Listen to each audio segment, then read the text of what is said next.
first, because that's fairly contentious. Dr. Richard Johnson is a lecturer in US politics at Queen Mary University, London. Dr. Johnson, good morning. Good morning. Classified. Now, it's my understanding that Mr. Trump reckons that if he says he's taking them and he's the president, they automatically become declassified. Is that right? That's not how the normal process works. Part of the issue might be here that, so these SCIs, sensitive information, they can only be opened or reviewed in certain special facilities.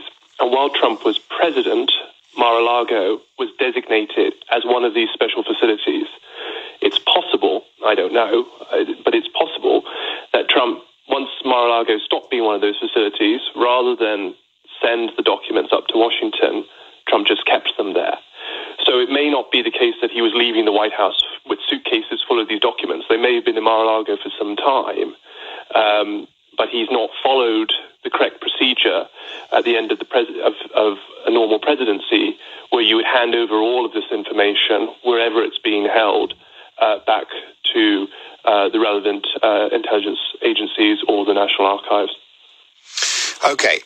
The way this is going to be seen, and perhaps the simplistic way it's going to be seen, is that somebody is trying to stop President Trump from running for another term, isn't it? This is why I think the Biden administration has tried to put some distance. So the White House has tried to put some distance between itself and the Justice Department, because I think the White House is very alive to the way that this could be used politically by Trump. I don't think the Justice Department would have gone in the way that they did unless they were absolutely certain that there was actually very serious information that was being held by Trump, being possibly, some of the charges in the warrant suggest that they weren't just being held by Trump, but possibly being misused or tampered with by Trump, and that these did have indeed national security implications. I think they've been pretty cautious about this because of the way that it can look politically, and Biden has basically said, I didn't direct the Justice Department to do this. The Attorney General took the decision. So I think that's right. I think they are concerned about the political ramifications of this. Gosh, well, where does this go next? What has Mr. Trump said? What options are open to him now? What is he waiting for?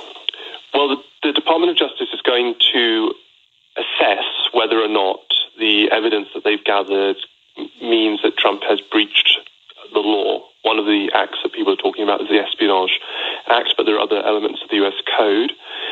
They could bring charges against him. They could bring prosecution against him. The Espionage Act carries jail time. I would be very surprised if they want to go down that route.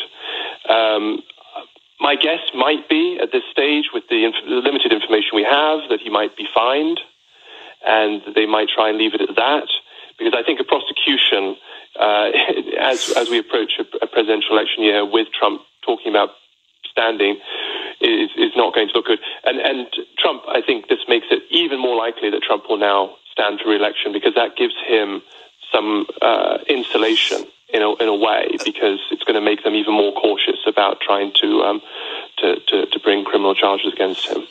There was one particular element on the French president regarding what was in these papers, sensitive information on the French president. I mean, there's going to be nothing but speculation now. Are we ever going to actually find out what was in those documents? Presumably not.